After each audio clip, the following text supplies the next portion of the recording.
The final item of business today is a members' business debate on motion number 3061 in the name of Christine Graham on the Great Polish Map. This debate will be concluded without any questions being put, and I would be grateful if those members who wish to speak in the debate could please press the request to speak buttons as soon as possible. I call on Christine Graham to open the debate. 7 minutes. Szanowna Panie Przewodniczący, z wielką przyjemnością przemawiam na temat wielkiej mapy Szkocji. Presiding Officer, it is a great pleasure to speak on the subject of the Great Polish Map of Scotland, and to remark that this is being simultaneously translated into Polish, a first for language other than Scots or Gaelic. Those few faltering words in Polish were with grateful thanks to our many Polish colleagues at Parliament, Maria, Valdi, David and Monica, for pronunciation lessons, and my apologies for unintended errors despite your best endeavours. Can I also welcome those in the gallery, including the Polish Consul, and remind all that there is a reception afterwards in TG20 with the Polish Consul, MAPA and representatives from the Barony Hotel. Can I also thank those who signed the motion, but most of all, MAPA Scotland, now a charity, comprising a band of enthusiastic volunteers who have secured funding of 20,000 from Heritage Lottery and listed status from Historic Scotland for the map. Add to that an agreement now from the new owners of the Barony Hotel in Eddleston in my constituency, where the map is located, for match funding with a sum of 20,000, together with an access route to the map. When you think that some 60,000 will secure materials with free labour from volunteers, MAPA has come a long way. But to the beginning. Constructed in 1975, the Great Polish Map of Scotland is reputedly a globally unique example of topographic landscape modelling of a complete country. It is a very large, 50 metres by 40 metres, three-dimensional outdoor scale model of the Scottish landscape, with mountains, rivers, estuaries, coasts and seas, located in a walled oval excavation 1.5 metres deep. I know it's large. Before in health and safety stepped in, I jumped down and stood on the Scottish borders. Well, I would, wouldn't I? Its design and layout involve pioneering survey and construction techniques, incorporating a unique dynamic representation of major river basins using a gravity-driven water supply, and may commemorate a defence strategy map used in the 1940s, when Barony Castle housed a Polish military staff training college. It was designed by young Polish geographers from the Jagiellonian University of Krakow in 1975 at the request of war veteran Jan Tomasik, owner of the hotel at the time. Financed the project, provided the ground, procured materials and recruited local labour for its construction. One of these was Kazimierz Trawas. The current Polish consul is Dr. Tomasz Trawas, and yes, he is a close relative. It's a reminder of the vital role of Polish forces in the defence of Scotland in the Second World War, and the hospitality and friendship given by the Poles to the Poles by the Scots, not only during the war years, but in the decades that followed to the present day. Many were unable to return to their homes because of political persecution and border changes in Europe, and so remained in Scotland. One of these was the great General Stanislaw Maszczyk, who settled in Edinburgh after the war and became a close family friend of the Tomasiks and a regular guest at Barony Castle. Known as the most accomplished Polish tank commander of World War II, he lived to be 102, dying in Edinburgh. After the fall of France, Maszczyk and many of his men made their way to London and formed the nucleus of a Polish armed force based in Scotland, defending our shoreline between Montrose and Dundee. He had long years of exile and was deprived of his Polish citizenship by the post-war Stalinist regime. His life and Scottish connection are worth commemorating alone. The focus is the full restoration of the structure to its original appearance, with eventually surrounding sea, flowing rivers and lochs. The historic theme is the Second World War on the British home front, and the relationship which developed between Polish citizens and the local communities in the Tweeddale and Midlothian areas. The map was neglected and almost forgotten, as were those ties from wartime to today. time to change that. odkryto i czas jest Like the zmienić Italian to. chapel on Orkney, Tak jak this is another włoska symbol of our kaplica w past. Orkney, to jest This time, symbol the naszej shared history przeszłości of Poland i and łączymy Scotland. tutaj historię It między właśnie deserves our Polską a attention Szkocją i to and it zasługuje na deserves to naszą be uwagę restored. i zasługuje na You know, there are at odrestaurowanie. least 60,000 Polish Przynajmniej people in 60 Scotland. tysięcy This Polaków map mieszkających w represents Szkocji i our ta Polish mapa and Scottish reprezentuje ties. więzi polsko-szkockie. Szkockie, Miejska, Przejmenaj, Przęczot, Sensi, Polaków. Ta mapa reprezentuje polskie i szkockie więzy. Polskie i szkockie więzi. Now, Presiding Officer, Teraz, with my pani head bubbling przewodnicząca, with my Polish endeavours, głowie mi się aż I look kręci od moich forward to the rest of the wysiłków contributions and polskich i indeed oczekuję z the Polish niecierpliwością translation of reszty with my head debaty. bubbling. Thank you. Te polskie tłumaczenie sprawiło, że zakręciło mi się w głowie. Dziękuję. Many thanks. I now call Graham Pearson to be followed by Jean Urquhart, speeches of 4 minutes, please. Thank you, Presiding Officer. I'm delighted to speak in this debate and would start by acknowledging Christine Graham and thanking her for securing this slot. I would also apologise to those who have attended the Parliament today that I won't be able to attend the reception as I move on from here to chair a cross-party group on China, such as the challenges of being a member of this Scottish Parliament. The Great Polish Map of Scotland and the restoration of it is a project which deserves more attention and will surely benefit from this debate as the volunteers involved seek to bring the attention of local people as well as those further afield to this remarkable model. I declare a previous interest. It was a pleasure for me in a previous life to have met Jan Tomasak when he was in business in Glasgow. And I found him to be an honourable man, committed to his home in Scotland, but always mindful of his Polish origins. And it's not a surprise to me to know that he had committed so wholeheartedly to this project. As it stands, we can recognise the incredible effort of those young Polish geographers from the University of Krakow and the now Polish Consul General and his efforts, Dr. Trawas, who contributed so much with others to the design and build of the map in 1975. The map serves to not only commemorate the crucial role of Polish forces in helping defend Scotland during the Second World War, but also the warmth and hospitality that Polish troops were greeted when then and have since been greeted in this new generation. It also reflects the warmth that they brought to Scotland during their time and the friendships that have been built here. I have been pleased to meet with Graham Russell and Keith Burns of Mapa Scotland, and on several occasions went to see the map in June and July during the terrible rains. You could see the effect that the dampness is having currently on that map. The work of Mapa Scotland is to be commended. Restoration of the Great Map is a significant project. The map is huge by any description, 50 metres by 40 metres, and is three-dimensional in scale and a scale model of Scotland, including its mountains, rivers, estuaries, coasts and seas, with a gravity-driven water supply, and there's plenty of water supplying it. The project is a large one and daunting, but the map has a fantastic potential and when restored could play a significant role in increasing tourism to the area to be used with an educational context to honour the historic links that my friend Christine Graham has already alluded to. It is therefore a project worth backing. So I'm very glad, as others here clearly are, that Historic Scotland has awarded the map B-listed status for its contribution to Scotland's built heritage. This will help the restoration project moving forward, and I know the volunteers involved in MAPA are delighted with the decision. The decision is also helpful as it helps protect the map from any change of ownership at Barony Castle Hotel in the future, a real concern at some time when it was recently on the map.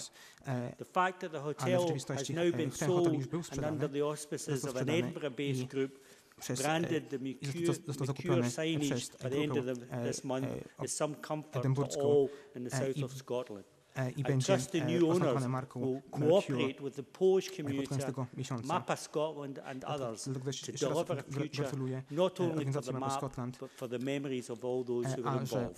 Thank you, Presiding Officer. Thank you very much. I now call Jean Urquhart to be followed by Chick Brodie. Jane Urquhart i potem będzie pan Brodie. Dziękuję bardzo i chciałabym tutaj pogratulować pani Christine Graham za przedstawienie tej debaty tutaj i to było bardzo dobrze wymierzone czasowo, ponieważ właśnie w poniedziałek ten obiekt stał się chroniony i będzie teraz chroniony dla naszych przyszłych generacji i te generacje będą miały szansę podziwiać w szczególe tą niezwykłą strukturę. Właśnie użycie grawitacyjnego zasilania wodą jest niezwykłe. Jestem pewna, że osoby, które będą dzisiaj przemawiać, się zgodzą ze mną, jak ważna historycznie jest ta mapa, nie tylko jeżeli chodzi o architekturę, ale również jeżeli chodzi o poświęcenie wojsk polskich podczas II wojny światowej. Jest to również symbol długoterminowych więzi między Polską a Szkocją. I to pozostanie w kamieniu na zawsze. I to właśnie ta więź jest kontynuowana aż do dnia dzisiejszego i na tym chciałabym się skoncentrować. Parę lat temu jeden z urzędów miasta współdziałał z polskim urzędem i czasami się zastanawiam, czy właśnie te bliźniacze urzędy miały na celu tą edukację, ponieważ usłyszeliśmy, że tysiące Szkotów udało się do Polski i osiedliło się tam w przeciągu ostatnich 200 lat, ale również się dowiedzieliśmy tutaj o grupie muzycznej, która wielokrotnie tam się udawała i oni naprawdę są wspaniali. I nie mieli na sobie nie mieli na sobie kraty, ale pamiętam, szkockiej kraty, ale pamiętam, że pięknie grali. Ja sądzę, że cała Szkocja tutaj skorzystała z tej więzi, zwłaszcza jeżeli chodzi o polskie sklepy z żywnością, które można znaleźć teraz na całym obszarze Szkocji i również zadedykowane nasze supermarkety, które sprowadzają polskie produkty, zwłaszcza właśnie w rejonie Highlands jest tutaj bardzo dużo Polaków. W 2004 roku tutaj istniało zagrożenie w rejonie Highlands i Islands odnośnie zniżonej populacji, ale teraz na przykład Inverness jest jednym z najszybciej rozwijających się europejskich miast, zarówno jeżeli chodzi o ekonomię, jak i inne aspekty i po części jest to dzięki dynamicznej populacji polskiej, która zamieszkuje w Inverness i która stanowi 10% tej populacji, a aż 69% populacji w rejonie Highlands właśnie pochodzą z Polski, który mówi o mniejszościach i korzyści z tego są bardzo widoczne, zarówno jeżeli chodzi o Inverness i obszary sąsiadujące. Ja chciałabym to rozpoznać właśnie, zapraszając tutaj Zosię, która jest głową Polskiego Stowarzyszenia w Inverness i ona jest moją lokalną bohaterką. Więc Zosia zorganizowała na przykład w Inverness usługi tłumaczeniowe, jak i również przywitała osoby, które się tam osiedlają i pomagała im w tym mieście. Zosia jest typowym przykładem osoby właśnie, która się tak udziela tutaj w naszym społeczeństwie i ja rozpoznaję wartość, jaką to stanowi, jeżeli chodzi o przyszłe generacje tutaj i w to im da świadomość tego, gdzie znajdują się na świecie i również będą mieli poczucie internacjonalizmu, jak i również globalnego obywatelstwa. Jest to poczucie, które będzie bardzo korzystne, jeżeli Polska odzyska swoje miejsce pomiędzy nacjami. Więc teraz chciałabym jeszcze raz powiedzieć, że popieram tutaj restaurację tej mapy i jestem za tym wnioskiem. Dziękuję. I now call Chick Brodie to be followed by Annabel Golding. Później będzie pani Annabel Goldie. Dziękuję przewodniczący. Dziękuję za dzisiejszą debatę, że ten wniosek złożyła przed Parlamentem Szkockim. Jest to kampania, aby odnowić tą wielką historię wielkiej polskiej mapy Szkocji. Jest bardzo ważniejsza niż sama konstrukcja tej mapy. Mówi o historii Szkocji, przyjaźni. Również ta historia już została przedstawiona przez niektórych posłów. Jest to największa mapa klasyczna na świecie. Także nawet jest to mapa, która jest wizją generała Maczka oraz jego kolegi Tomaczek.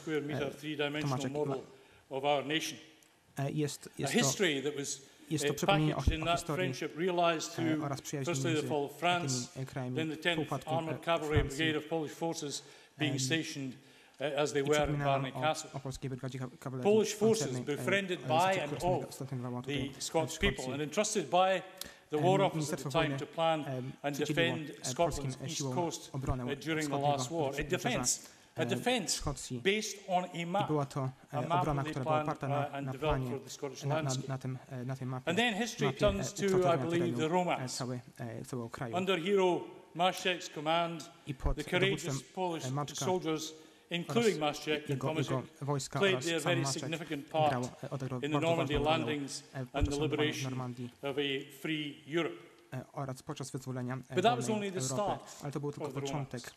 Maszek, due to post-war, the post-war political situation in Poland and being a great leader and hero of the people, found himself, along with many brave Polish soldiers, in exile here in Scotland. There is no such thing, I believe, as a coincidence. Jan Tomašek, who was billeted at Barney Castle, eventually bought the hotel in 1968. And then, finding his friend and his wartime commander, the non-pension Maszek, working as a barman here in Edinburgh, he, a la Eisenhower and Culzean, took him home, installed him in a suite in the castle, and there the two planned their wartime strategy map be remembered in a more permanent form. And today we have the great Polish map of Scotland, the map we now wish to see fully restored in all its glory. In all its glory, not just as a tourist attraction, but as a testament to the relationship between the Scots and Polish people. 4 minutes, presiding officer, can never do justice to the history, real and romantic, of the Mapa. What the Mapa does is confirm the friendship, the strong bond between two soldiers, two men, and between our two countries. Polish consulate, and I said there is no such thing as a coincidence. Polish Consul General Trafas was indeed a brother of the person who designed the Mapa. And he said in a recent interview, it is a rare symbol of the broader heritage and a symbol of the cultural links between Poland and Scotland. We couldn't have put it better. Dla przyjaźni, dziękuję. Nie mógł użyć lepszych słów, aby to wyrazić. Dziękuję za swoją Thank you very much. Annabel Goldie to be followed by Annabel Ewing. Thank you, Deputy Presiding Officer. And can I too thank Christine Graham for securing this debate. The Great Polish Map of Scotland, conceived by General Maczek and Jan Tomašek, is a remarkable and enduring tribute to the warm relationship between exiled Polish forces and the people of Scotland, so prominent during the time of the Second World War.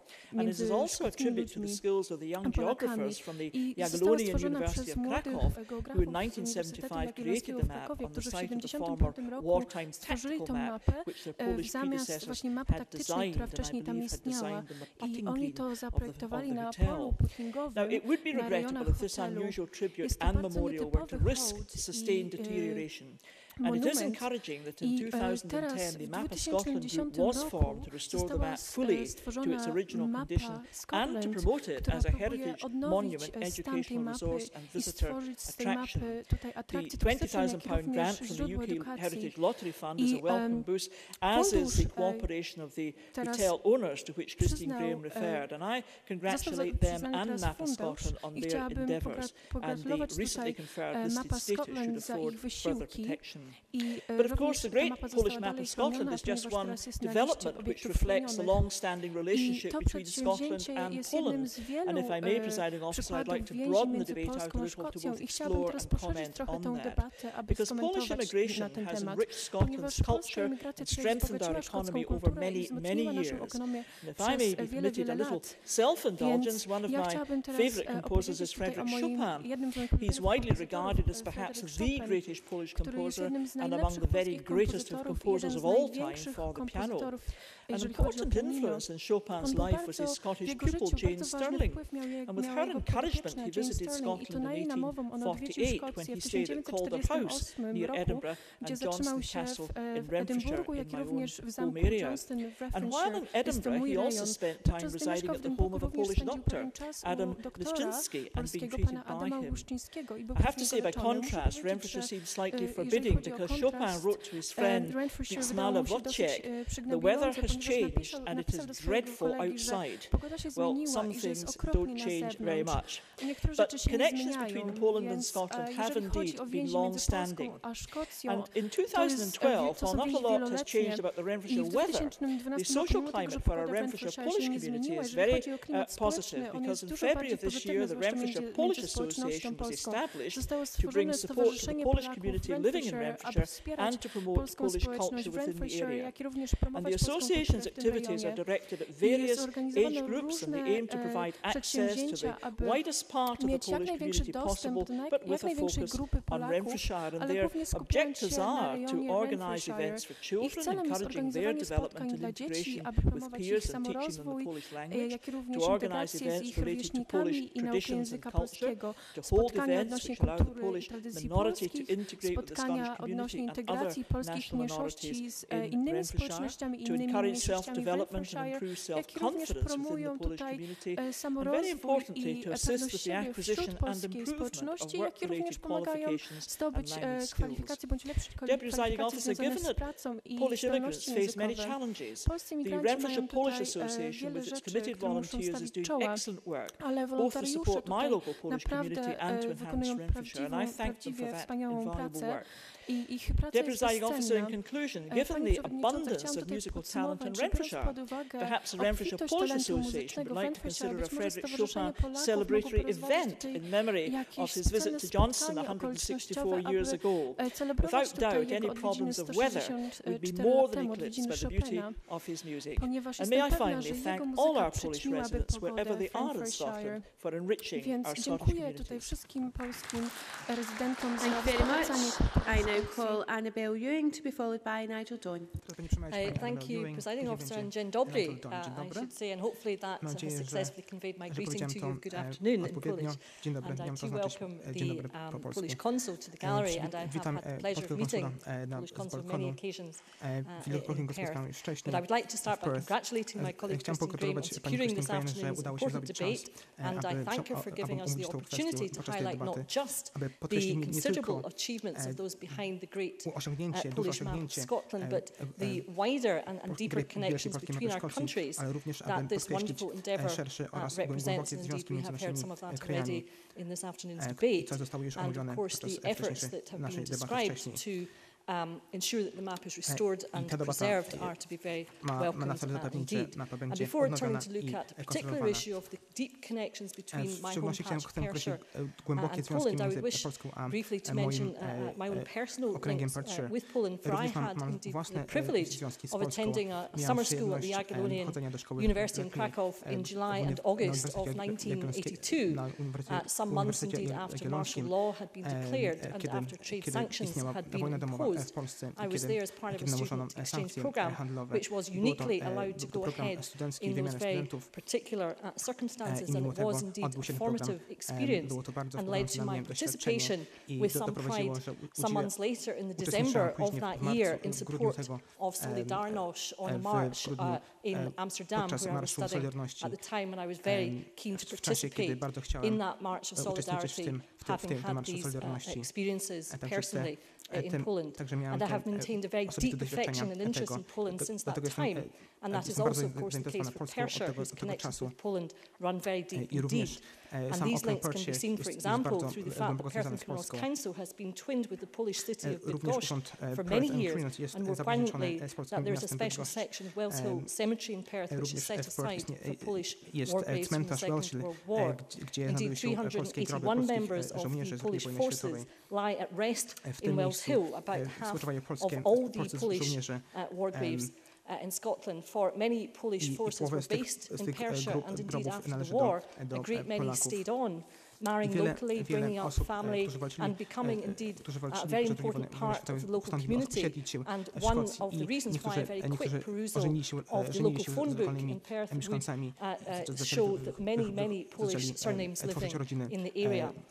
As part of the year of homecoming in 2009, the Horse Cross in Perth, which is a multi-award-winning arts organisation, staged Scotland's Tide Polish Spring, which was a 3-month-long cultural feast celebrating centuries of close connections between Scotland and Poland, because, of course, as we have heard, this is indeed a very special relationship which began with the relocation of tens of thousands of Scots to Poland in the late 16th century and the creation of trade links with the Baltic, and has carried on through the centuries, including through the awful events of World War II, to the dramatic emigration of Polish people to Scotland, which we have seen in recent years. More than 22,000 Polish people now making their home in Scotland, and many of them in Perthshire. In recent years, of course, they've been joined by yet a new wave of Perthshire Poles, and we have seen Polish shops and cafes established in Perth. We have also the Frederick Chopin Saturday Polish School in Perth, and the Perth Polish Support Group, which provides a meeting place for advice and support where members can access resources and information to help them cope with issues related to living and working in a new country. Presiding Officer, I am proud that so many Poles have chosen to make a home in Scotland, and particularly in Perthshire. It is absolutely right that we should mark, strengthen and celebrate the links between our two countries, and supporting the work of MAPA Scotland is, I believe, one very important way of doing so. Dziękuję, Presiding Officer. Thank you, Presiding Officer.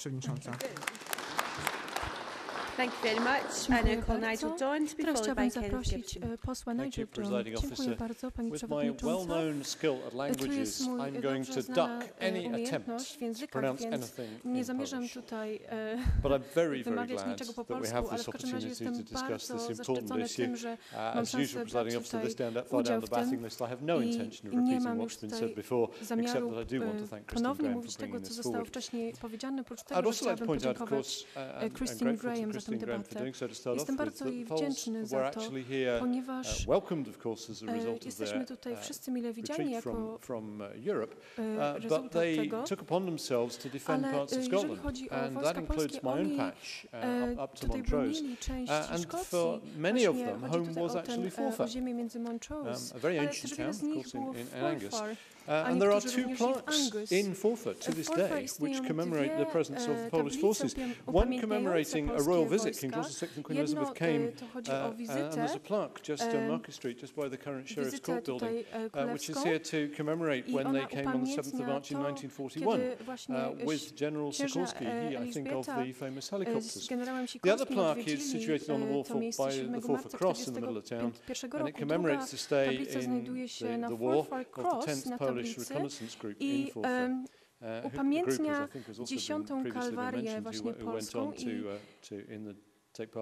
wcześniej, jak już mówiłam, oni brali and it says to commemorate the sojourn of the 10th Polish Reconnaissance Group in the Royal and Ancient Borough of Forfar from the 18th of October 1940 to the 3rd of April 1942, gifted to that town by the units on their departure. So they were obviously very grateful, and I can tell you why.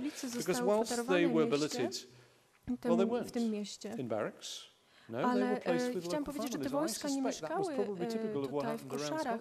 Oni mieszkali w różnych rejonach Szkocji. To dlatego właśnie możemy wytłumaczyć tę przyjaźń między nimi a Szkocją, ponieważ oni mieszkali u rodzin. Mieszkali w standardowych domach i na przykład grali w niedzielę w celu zebrania pieniędzy na rzecz wojny. I 10. właśnie Kalwaria, jak i również inne bataliony I am told, is when training, when not training, pardon me, the troops also helped with the tatty harvest. Że oni czasami również pomagali przy wykopkach ziemniaków w chwilach wolnych.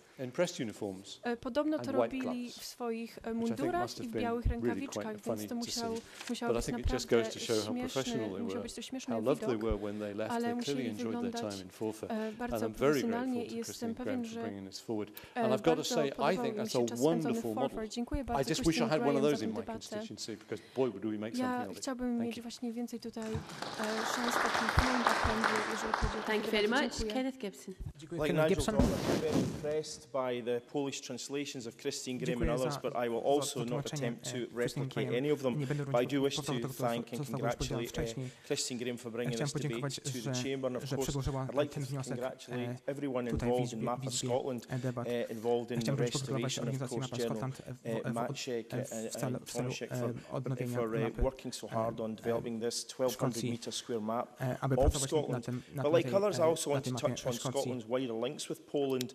And my own constituency, in fact, has some links with Poland because every year in Scotland we celebrate the Largs Viking Festival, commemorating 1,260 victories of Scotland over the Vikings. But Wolan in Poland, or Wolan in Poland, actually also has a Viking festival every year, and so there are links being established between Ayrshire and Poland because of the shared history we have had in that area.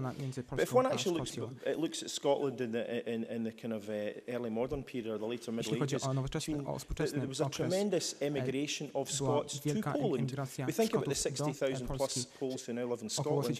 Think of bygone days. Between 1600 and 1650, some 50,000 Scots emigrated to Poland at a time when Scotland had a population of under 1 million people. Most of those emigrants coming from Aberdeenshire and Dundee, the general east coast of Scotland. And they had a tremendous impact on Polish culture and society. And of course, in 1610, when the Poles captured Moscow, there were many Scottish mercenaries in the Polish forces. And in 1683, when King John Sobieski of Poland defeated the Turks at Vienna, once again Scots participated. And of course, the Sobieski Stuarts are a pretender family, as we know, to the throne of the United Kingdom. But we also think that Poland has had a very sort of often tragic history. And a century ago, there was no Poland as we now know it. It was divided between the emperors of Russia, Austria-Hungary and Germany, and yet from being divided among those three empires, the Polish nation was reborn at the end of the First World War, even managing to resist a Soviet invasion led by General Tukhachevsky in 1920. And of course, I believe one Ed Miliband's great-grandfather took part on the Soviet side in that invasion. So if we look at the Second World War, we know that many thousands of Poles came to Scotland and fought to defend Scotland and the UK, hoping some time to go home. Because of the Stalinist rule of Poland, many of them wasn't safe to go home, and of course they settled in Scotland, married Scottish people, and became very much part of our culture. And of course, growing up, had Polish friends or people who had one Polish parent growing up, and they have certainly made a great contribution. And of course now Poles are famous for their hard work, their determination to succeed, to look after families, make a success of life, and certainly make the best of what Scotland has to offer.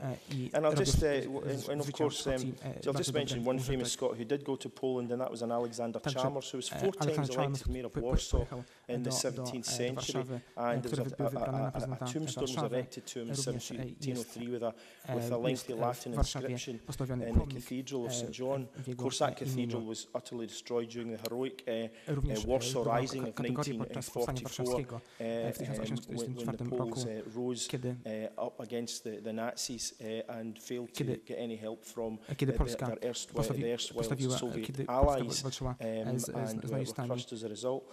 But Scotland and Poland has got much to celebrate in terms of friendship, its culture, shared history. And while Poland is no longer the America of our day, as it was to the Scots in the 17th century, it still has there's still tremendous sympathy for Poland among many Scottish people. And there are no doubt many Poles who are here in Scotland today who have ancestors from Scotland who settled in Poland all those centuries ago and who have come back to Scotland. I wielu z nich powróciło do Szkocji. Dziękuję.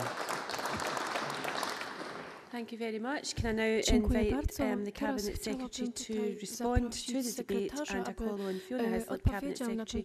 You have 7 minutes. Dziękuję wam, Szelm. Zimogazak Kończyć Tom debat.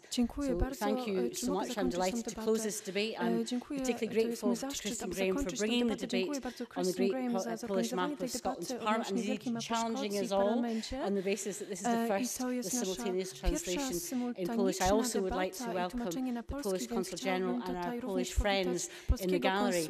And in closing what has been a fascinating debate, I want to add my support to Parliament's recognition of the great Polish map of Scotland. This map represents a significant contribution to the cultural life of Scotland and is an opportunity to enhance our continuing strong cultural and economic links with Scotland. And I've been very struck in this debate by the personal wealth and indeed passionate testimony from Graham Pearson, Jean Urquhart, Chick Bodie, Annabel Godey, Annabel Ewing, Nigel Don and Kenny Gibson in recognising the historic and modern connections of Poland with Scotland. I'd also like to add the government's voice to the congratulations already expressed by members to Map of Scotland and the group of volunteers. These dedicated individuals have tirelessly campaigned to protect and restore this unique three-dimensional map of Scotland. And Presiding Officer, this is a timely moment to show our appreciation for the contribution made to Scotland by Polish people who have settled here. And I was very pleased to welcome the decision earlier this week by Historic Scotland to list the map.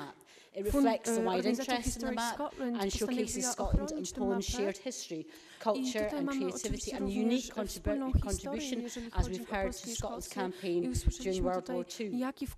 Recently, the Director of Conservation at Historic Scotland met with senior staff from the Polish Ministry of Culture, National Heritage Board and Ministry of Energy to discuss our climate change work on heritage and traditional buildings. And together we've started a journey to raise the profile of cultural diplomacy with the potential of producing a global impact of how the world relates to each other to build trust and understanding between nations. And I think it is appropriate to understand and explain why the map has been recognised by Historic Scotland. As we've heard, it is a vast three-dimensional concrete representation of Scotland. It's found in the grounds of Barney Castle Hotel near Eddleston in the Borders, and it is one of the largest of its kind in the world. And as we've heard, it was constructed in 1975 by 5 imaginative Polish geographers from the Jagiellonian University in Krakow, using a range of unorthodox cartographic methods. The completed structure is a combination of precise survey technique and intuitive handcrafting to create a convincing three-dimensional representation of Scotland. The map is an incredible thing, with Ben Nevis easily identifiable at a glance, and originally having real water flowing through the map to represent Scotland's many lochs and rivers. And obviously following the annexing of Poland by Nazi Germany in 1939, as we've heard, many Polish forces made their way across Europe to Scotland to reconvene at a number of lowland locations. It included Barney Castle, where a staff college for Polish army officers was established, and part of their role was to create defences for the large sections of Scotland's east coast.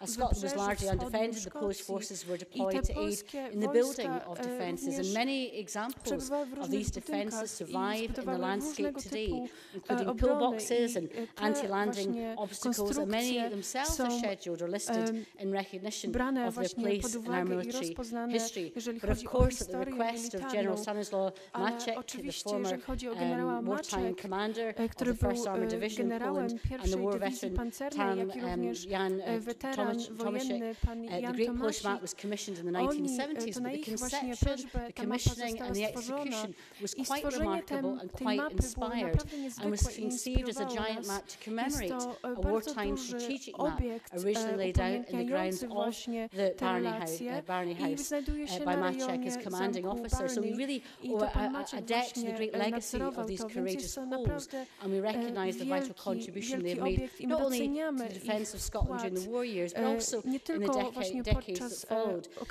Of the 50,000 service personnel based in Scotland, 10,000 decided to stay and settle. We've heard some of the stories during this debate. Links more recently have led to the accession of Poland to the EU in 2004, and we've had a dramatic increase in the number of Polish people making a new home in Scotland. Over 61,000 Polish migrants registered to live and work in Scotland, one of the biggest percentages of nationals from any of the accession states to settle in Scotland. In my own constituency, Polish migrants came 150 years ago to work in the mines, so we talk of 3 waves of Polish immigration in West Lothian. This year we saw the largest ever Polska Arts programme at the Edinburgh International Festival, which included a modern interpretation of Macbeth, wholly performed in Polish with English subtitles. I met the Polish Minister of Culture and National Heritage when he attended the International Culture Summit, and had the pleasure of attending the opening performance of Macbeth with him and the Polish Consul General and the Adam Mickiewicz Institute of Culture. While the contribution of Poles in Scotland in the modern era is one which has been stimulated by a new Europe, one that is no longer hindered by the destructive forces of war, but held together with a common goal of peace and prosperity, these are lessons, and there are lessons to be learned from the past. And while Scotland and Poland continue to maintain strong links in the present, it is important to recognise the efforts of those committed individuals and organisations that bind the Scottish Polish community together. And we've heard many contributions today from across Scotland as to how that's happening. So I'd like to congratulate the Map of Scotland group of volunteers. They formed a charitable trust for bringing the Great Polish Map of Scotland into focus. And their enthusiastic campaign began in 2010 to have the map protected and repaired for the benefit of future generations and to reinforce Scotland's heritage links with Poland. The campaign to restore the map is now well underway, and through Map of Scotland's group's efforts, they have secured heritage lottery funding to advance its plans. So this afternoon, I've been very pleased to confirm that as a creative nation rich in heritage contributing to the world, Scotland is open to vital cultural exchange. It is very appropriate to celebrate the Great Map of Scotland in the Scottish borders as important and unique memorial commemorating the achievements of 2 countries working together. And I think Christine Graham, in bringing this debate tonight, has allowed us, yes, to celebrate the contributions of these volunteers, but probably more importantly, to remember, commemorate and celebrate the heritage that led to its being, but most importantly, leads to a continued dialogue, exchange, and I think friendship between the people of Scotland and the people of Poland. Thank you very much, Cabinet Secretary. That concludes Christine Graham's members' debate, the Great Polish Map of Scotland, and I now close this meeting of Parliament.